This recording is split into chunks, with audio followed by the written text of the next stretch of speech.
Air India, formerly Air India, the airline founded in 1932 as Tata Airlines, grew to become India's largest international airline that serving Southern and Eastern Asia, the Middle East, Europe, Africa, Australia, the United States and Canada in addition to domestic routes. The company's headquarters are in Mumbai.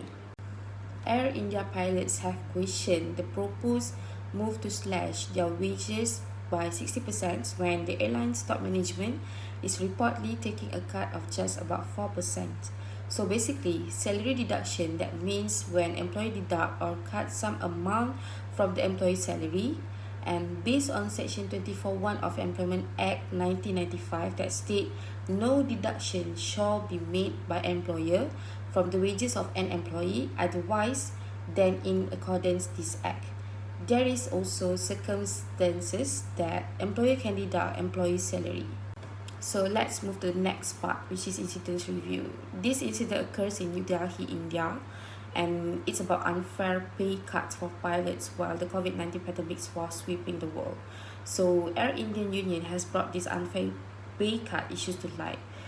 The fact of this incident, it involved total 55 pilots' pay cut reduced by 60% since they were positive from COVID-19 while on duty. The case heat up when the top management proposed meager 3.5% cut in its own gross income.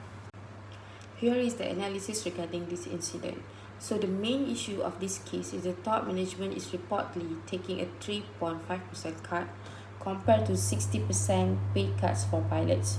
The Indian Law of Payment of Wages Act has stated that employees are allowed to deduct the following from the salary of wages of an employee. Below are the laws stated in the Indian Law of Payment of Wages Act. Next, the total amount of deductions should not exceed 50% of the wages of the employees in any wages period. If the whole or part of the deductions is meant for the payment to cooperative societies, then the deductions cannot exceed 75%. And the pay cut made by India Air is made without the consent of the pilot. Therefore, it can be seen that India Air does not comply with the Act. Cultural environments play a crucial role in international business, especially when it comes to cultural awareness, understanding the dynamic of cultures, and addressing cultural differences. Cultural awareness involves recognizing and understanding the values, beliefs, customs, and behaviors of different cultures, while dynamic of cultures refer to the interplay of different cultural factors and how they shape individuals' behaviors and interactions. Addressing cultural differences is essential for effective communications, conflict resolution, and decision-making in international business. In the case of Air India pilots, addressing cultural differences involve facilitating open dialogue, providing opportunities for pilots to express their viewpoints, and actively listening to their perspectiveness.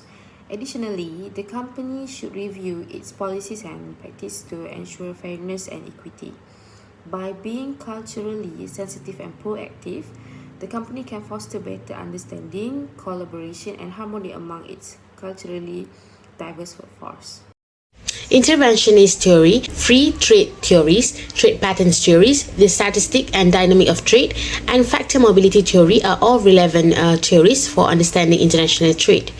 Interventionist theory emphasizes government intervention in trade to maximize export and minimize import, while free trade theories emphasize countries should specializing in producing goods or services in which they have a comparative advantage and engage in trade to maximize overall welfare. Trade patterns theory explore the movement of factors of production such as labor and capital across borders. Factor mobility theory suggests that labor mobility may lead to wage convergence over the time, but disparities can exist due to various factors such as skill levels, demand-supply dynamic, and bargaining power. It is important to note that this theory provides a general framework for understanding international trade. The specific circumstances of the Air India pilot's question would require a more detailed analysis incorporating factors such as labor market dynamics, negotiation power, industry relations, and government policies. These are some proposed solutions that we plan. The first one is hold a meeting and outline the plan. HR should be making a meeting with the pilots regarding the pay cut issue that is currently happening and try to outline a necessary plan to overcome the issue.